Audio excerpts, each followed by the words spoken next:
नमस्कार। ये डेटा क्या कहता है कि एक नए एपिसोड में आप सब लोगों का स्वागत है। मैं हूं अजय प्रकाश। 2024 के लोकसभा इलेक्शन का आज पहला दिन है। 102 सीटों के लिए मतदान शुरू हो चुका है। इसलिए हम लोग ज़्यादा ओपिनियंस के बारे में बात नहीं कर सकते हैं क्योंकि मॉडल कोड ऑफ कंडक्ट लगा हुआ है। इसलिए मैं आज एक अन्य विषय पर आप लोगों से बात करना चाहता हूं और मैं चाहता हूं कि इस पे आप लोग अपना रिएक्शन दें, कमेंट्स ज़रूर करके भेजिएगा और चैनल को सब्सक्राइब प्लीज़ अवश्य करिए। हमें आपके सब्सक्रिप्शन की भी ज़रूरत है। अभी पिछली 17 तारीख को रामनवमी के दिन अयोध्या में रामलला जी का सूर्य तिलक किया गया था। ये कार्यक्रम दूरदर्शन पर लाइव दिखाया गया और जिस समय मैं ये दूरदर्शन पर देख रहा था उस समय मेरे मन में एक बहुत ही आदर का, निष्ठा का, श्रद्धा का ऐसा भाव बने हुए थे। और अगर आपने ये कार्यक्रम देखा होगा तो उस समय वाकई में रामलला की मूर्ति बहुत ही भव्य लग रही थी। एक अनोखा सा वातावरण बना हुआ था। ऐसा अद्भुत, निराला और once in a lifetime दृश्य हमारे प्रधानमंत्री नहीं छोड़ सकते थे। Once in a lifetime मैं इसलिए बोल रहा हूँ कि ये पहला सूर्य तिलक था रामलला जी की मूर्ति का। इसके बाद जब भी होंगे और आगे होंगे वो सेकंड, थर्ड, फोर्थ वगैरह रहेगा। उस समय हमारे प्रधानमंत्री असम के नालबाड़ी क्षेत्र में कैंपेनिंग कर रहे थे और उन्होंने खुद ये ट्वीट किया है। ये लिखते हैं, नालबाड़ी की सभा के बाद मुझे अयोध्या में रामलला के सूर्य तिलक के अद्भुत और अप्रतिम क्षण को देखने का सौभाग्य मिला। श्री राम जन्मभूमि का ये बहुप्रतीक्षित क्षण हर किसी के लिए परमानंद का क्षण है। ये सूर्य तिलक विकसित भारत के हर संकल्प को अपनी दिव्य ऊर्जा से इसी तरह प्रकाशित करेगा। तो यहाँ पे इन्होंने विकसित भारत का भी जिक्र किया है और काफी अच्छी हिंदी का यहाँ पे प्रयोग किया गया है। मेरा अपना मानना है ये किसी ने मोदी जी को लिख के दिया है क्योंकि बोलचाल में वो कभी इस तरह की हिंदी का प्रयोग नहीं करते। एक और बात है, इस दृश्य को आप देखते रहिए। अंग्रेजी में जब वो बात करते हैं इसी ट्वीट में, तब वो डेवलप्ड नेशन नहीं कहते। अंतिम लाइन में वो बोलते हैं, may this Surya Tilak bring energy to our lives and may it inspire our nation to scale new heights of glory. यानी कि विकसित भारत केवल हिंदी समझने वालों के लिए ही है, बाकी देश के लिए हमारा कंट्री एक नॉर्मल कंट्री है, नॉर्मल नेशन है। और उनको वो बहुत बड़े श्रद्धालु हैं। वो जूते उतार के देख रहे हैं, ये भी इस चित्र में दिखाया गया है। और अंतिम चीज मैं यहाँ पे एक और बताऊंगा कि ये जो हेलीकॉप्टर में बैठे हुए हैं, ऐसा लगता है ये ग्राउंड पर हैं। अगर उड़ रहा होता तो अवश्य इन्होंने पेटी वगैरह पहनी होती, लेकिन ये बहुत ही एक ऑर्डिनरी जैसा हेलीकॉप्टर लग रहा है। इसका इंटीरियर अगर आप देखेंगे तो इसमें कोई खास बात नहीं है और ध्यान से देखें तो ये 118 हेलीकॉप्टर यूनिट उन्होंने ये हेलीकॉप्टर दिया हुआ है प्रधानमंत्री को। तो जब प्रधानमंत्री जी ने 8,000 करोड़ का एक हवाई जहाज खरीदा था तो मेरे हिसाब से उन्हें एक अच्छा हेलीकॉप्टर भी ले लेना चाहिए था। ये शोभा नहीं देता है देश के प्रधानमंत्री के लिए कि इस तरह के हेलीकॉप्टर में वो बैठे। चलिए वापस आते हैं आज के मुद्दे पर। रामलला के सूर्य तिलक का हम सभी को बहुत देर से इसकी प्रतीक्षा थी, इंतजार था। और मेरे मन में ऐसा मैं सोच रहा था कि ये कुछ ऐसा इवेंट होगा जहां पर सूर्य की किरणें आके रामलला की मूर्ति पर, उनके माथे पर आएंगी और उससे उनका सूर्य तिलक किया जाएगा। मैं ही नहीं अकेला था, कई लोगों का ये मानना था कि सूरज डायरेक्टली उनके मूर्ति पर पड़ेगा। कुछ एक आशंका जरूर थी जब ये बताया गया कि ये सूर्य तिलक 12 बजे होगा दोपहर में। तो मेरे मन में एक आशंका ये थी कि 12 बजे तो सूरज सर के ऊपर ऑलमोस्ट होता है, उस समय यहाँ पर सूरज की किरणें मंदिर के अंदर कैसे जाएंगी। लेकिन शाम होते होते ये बात बिल्कुल क्लियर हो गई कि यहाँ पर कैसे उनका सूर्य तिलक किया गया था। यहाँ तक कि मैंने गूगल मैप्स पर जाके भी ये देखा कि क्या अयोध्या का मंदिर ईस्ट फेसिंग है, और बिल्कुल सही है। मंदिर का द्वार पूर्व की दिशा में ही बना हुआ है। तो ये बिल्कुल पॉसिबल मेरे को लगा कि जब सूरज उगेगा सुबह सनराइज में, तो हो सकता है कुछ इस टाइप का आर्किटेक्चर बनाया हो कि वो सूर्य की किरणें सीधे जाके गर्भगृह में रामलला की मूर्ति पर पड़ेंगी। लेकिन निराशा उस समय हुई जब ये पता चला कि रामलला की मूर्ति पर सीधी सूर्य की किरणें नहीं पड़ी थी। एक यंत्र बनाया गया था जिसके द्वारा सूर्य की किरणें मंदिर की छत से लेकर नीचे तक, जिसको हम जानते हैं उस यंत्र का नाम, उसको पेरिस्कोप बोलते हैं। कोई भी 8वीं 10वीं का बच्चा ये बना सकता है और बनाते भी है, प्रोजेक्ट वर्क में किया भी है। उसके द्वारा मिरर्स और लेंसेज लगा के ये बीम रामलला की मूर्ति के ऊपर डाली गई थी।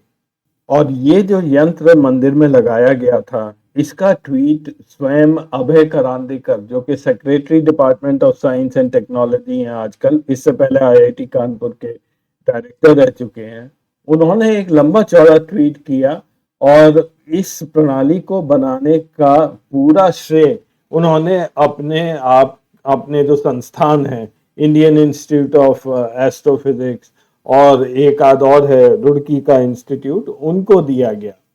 ऐसा यंत्र बनाना कोई रॉकेट साइंस नहीं है। अगर आप अयोध्या में ये कॉलेज के स्टूडेंट्स को ये प्रोजेक्ट देते तो वो भी इसको बना देते, इसमें कोई बड़ी बात नहीं है। तो इसका श्रेय लेना बिल्कुल ही मेरे हिसाब से वो बेकार की बात है। मेरा सवाल ये है कि जब मंदिर का आर्किटेक्चर डिजाइन किया गया, उस समय क्यों नहीं ये ध्यान में रखा गया कि हम सूर्य की किरणें किसी एक दिन साल में ऐसा उसका डिजाइन बनाएं कि वो रामलला की मूर्ति पर सुबह सुबह पड़े। अब बीजेपी और आरएसएस वाले जो हर समय हिंदुत्व करते रहते हैं, वो तो मेरे ख्याल से अच्छी तरह जानते होंगे कि रामचंद्र जी एक क्षत्रिय थे, सूर्यवंशी थे। वो सूर्यवंशी इसलिए थे कि वो इक्ष्वाकु वंश में वो पैदा हुए थे, जो कि भगवान सूर्य के पुत्र थे। तो ये मंदिर को क्यों नहीं ऐसा डिजाइन किया गया कि पूरा सम्मान रामलला जी की मूर्ति को मिलता, उनका सूर्य तिलक वाकई में डायरेक्ट सूरज की किरणों से होता। अयोध्या में भले ही 8वीं या 10वीं क्लास की टेक्नोलॉजी का इस्तेमाल किया गया हो, लेकिन हम लोगों के पास ये कौशल हमेशा से रहा है कि हम सूर्य की पोजीशन बहुत ही एग्जैक्टली निकाल लेते थे। हजारों साल से ये स्किल हम लोगों के पास रहा है। आप लोग कोणार्क टेम्पल तो गए ही होंगे। 1250 ईस्वी में ये टेम्पल बनाया गया था और वहां पर सूर्य की जो सबसे पहले जो सुबह की किरणें हैं, वो अंदर एक बहुत ही बड़ा सूर्य भगवान की मूर्ति है उसके ऊपर पड़ती थी। और जो सन डायल है वो तो वर्ल्ड फेमस है। वो डायल आपने भी देखा होगा कि कैसे सूर्य की छवि से वहां पर बहुत ही एग्जैक्ट तरीके से टाइम हम बता सकते हैं। फिर गुजरात में मोढेरा का मंदिर, ये भी आपने सुना होगा। समर इक्विनॉक्स यानी कि मार्च 20-21 के आसपास सूरज का अलाइनमेंट ऐसा होता है कि सूरज की पहली किरणों से ये पूरा मंदिर जगमग करने लगता है। एक बहुत ही बढ़िया नज़ारा होता है जिसे जिसे बहुत सारे टूरिस्ट इस पे अट्रैक्ट होते हैं और हिंदुस्तान से ही नहीं, बाहर से भी लोग इस नज़ारे को देखने के लिए आते हैं। कोल्हापुर का महालक्ष्मी मंदिर, यहाँ पे भी एक किरणोत्सव फेस्टिवल होता है। उस दिन सूरज की किरणें यहाँ पर डायरेक्टली मूर्ति पर पड़ती हैं। कोबा का फिर जैन टेम्पल, ये गुजरात में है। यहाँ पे हर साल सूर्य अभिषेक होता है। जो सूरज की रोशनी है वो महावीर स्वामी के ऊपर मई 22 हर साल मई के महीने में 22 तारीख को 2:07 पर उनके माथे पर पड़ती है। तो जो कौशल हम लोगों के पास हजारों साल से था, उसका इस्तेमाल अब क्यों नहीं किया गया? क्यों नहीं किया गया जबकि भगवान राम वो सूर्यवंशी हैं? क्यों नहीं उनका सूर्य तिलक सूर्य की रोशनी से किया गया? क्यों नहीं ऐसा आर्किटेक्चर बनाया गया कि इस मंदिर में भी किसी एक दिन वर्ष में सूर्य की किरणें सीधी रामलला जी के ऊपर पड़ती? क्योंकि ये जो पेरिस्कोप वाला सिस्टम है, इससे जो धार्मिक वैल्यू है मंदिर की, वो कहीं पे खत्म हो जाती है। अब आप पेरिस्कोप यूज करेंगे तो आप सूर्य तिलक कभी भी कर सकते हैं। जब सूरज आसमान में है तब आप वो रोशनी मूर्ति पर डायरेक्ट कर सकते हैं। तो इसमें तो सारा मजा ही खराब हो गया। अब आप सूर्य अभिषेक अगर 12 बजे दोपहर में करेंगे तो कहीं पे भी आपको सूरज मंदिर के अंदर डायरेक्टली नहीं आ सकता है पूरी पृथ्वी पर, शायद पोलर रीजन्स को छोड़ के। खासकर अयोध्या में, जिसका कि latitude longitude Tropic of Cancer से थोड़ा सा ऊपर है, इसका मतलब 12 बजे सूरज लगभग 70-75 डिग्री हमारे ऊपर रहेगा। तो अगर सूरज हमारे ऊपर है तो वहां से वो सीधे मंदिर के अंदर नहीं जा सकता। इसीलिए जितने भी आप मंदिर देखेंगे जहां पे सूरज कोई सिग्निफिकेंस है, वो हमेशा जब सूरज उगता है, सूर्योदय के समय, सनराइज के समय, तभी वो रेज इतनी नीची होती हैं कि वो डायरेक्टली किसी भी बिल्डिंग के अंदर जा सके। ये आप अपने घर में भी देखते होंगे, जब सनराइज होता है उसी समय आपके खिड़की दरवाजों में डायरेक्टली सनलाइट आती है। दोपहर 12 बजे कभी भी आपके घर के अंदर डायरेक्टली सनलाइट नहीं आती है। अब अंत में चलते चलते मैं बस आपको ये समझा दूं कि ये कितना सिंपल सा ये काम था जो कि किया गया है, जिसमें मैंने जैसे पहले कहा कोई रॉकेट साइंस नहीं था। राम मंदिर कुछ इस प्रकार से है जैसा मैंने इस इमेज में मैं आपको दिखा रहा हूं, और सूरज की किरणें उसके ऊपर एक एंगल से पड़ती हैं। तो ये जो बीच का डिवाइस है, ये पेरिस्कोप की तरह ये बनाया गया, और उससे सूरज की जो किरणें वो कैप्चर की गई और एक बीम सी वहां पे बन गई। इसके अंदर मिरर्स होते हैं तो वो रिफ्लेक्ट होके लाइट आने लगी। लेकिन अगर ये पूरी लाइट ऐसे ही जाती तो पूरी मूर्ति के ऊपर पड़नी थी। हमको चाहिए था एक बहुत ही डायरेक्टेड बीम, एक छोटा सा बीम पड़नी थी उनके माथे पर। तो इसके लिए वहां पर लेंसेज फिट किए गए। उस लेंस की वजह से एक सिंगल बीम ऑफ लाइट वो निकली, और उसका शायद डायमीटर कुछ 5 सेंटीमीटर है, ऐसा मैंने कहीं पढ़ा, और वो रामलला के माथे पर उसको डायरेक्ट किया गया। जो कुछ इस प्रकार आपने देखा होगा जो दूरदर्शन पर लाइव प्रसारण जिसका हुआ था। तो ये माथे पर 5 सेंटीमीटर डायमीटर की एक बीम जाके रामलला जी के माथे पर पड़ी थी। एक और चीज मैं आपको बता दूं कि जो ये यंत्र बनाया गया, इसमें जो मिरर्स और लेंसेज लगे हैं वो मूवेबल बनाए गए हैं। उसका कारण ये है क्योंकि हम लोग हिंदू धर्म में ल्यूनर कैलेंडर फॉलो करते हैं। अगर हम सोलर कैलेंडर फॉलो करते तो इसकी जरूरत नहीं पड़नी थी। जैसे कि पंजाब में होता है बैसाखी अप्रैल 13 हर साल उसी दिन को होती है, या अंग्रेजी कैलेंडर में क्रिसमस हमेशा 25 तारीख को होता है। हिंदुओं में ऐसा नहीं होता है। हमारे यहाँ त्योहार की डेट चेंज होती रहती है, वो एक महीने के अंदर के अंतराल पे वो कहीं भी आ सकते हैं।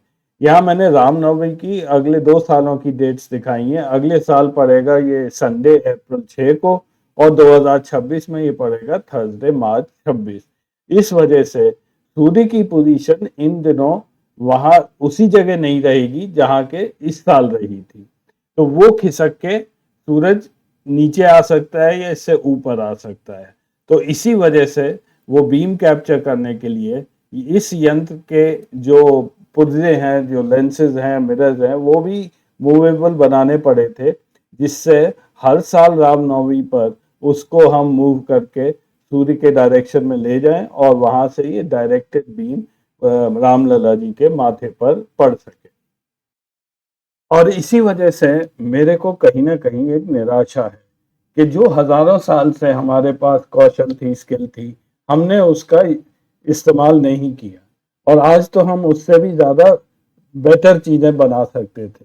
और यही नहीं हुआ, अभय करांदीकर जो कि सेक्रेटरी हैं department of science and technology के, उनकी ये ट्वीट भी बहुत अटपटी लगी है, जिसमें वो इतने सारे इंस्टीट्यूट्स को इसका श्रेय दे रहे हैं। उन्होंने कहा ऑप्टिका बाय बैंगलोर जिन्होंने लेंस बनाए, CSIR की lab central building research institute Roorkee, उनको कॉन्ग्रेचुलेट किया, और इंडियन इंस्टीट्यूट ऑफ एस्ट्रोनॉमी को इसलिए कि वो सन की पोजीशन एक्यूरेटली बता पाए। मतलब ये हम 2024 में बोल रहे हैं कि ये कॉन्ग्रेचुलेशन, आपने सूरज की पोजीशन बता दी। तो ये सूरज की पोजीशन तो कोणार्क बनने के टाइम भी एक्यूरेटली हम बता देते। तो आप लिखिएगा जरूर कि आप इस बारे में क्या सोचते हैं। मैं आपके कमेंट्स का इंतजार करूंगा। तो आज के प्रोग्राम में बस इतना ही। अगले हफ्ते फिर मिलेंगे कुछ नया डेटा लेकर, डेटा जो कि इलेक्शन से रिलेटेड नहीं होगा। तब तक के लिए नमस्कार।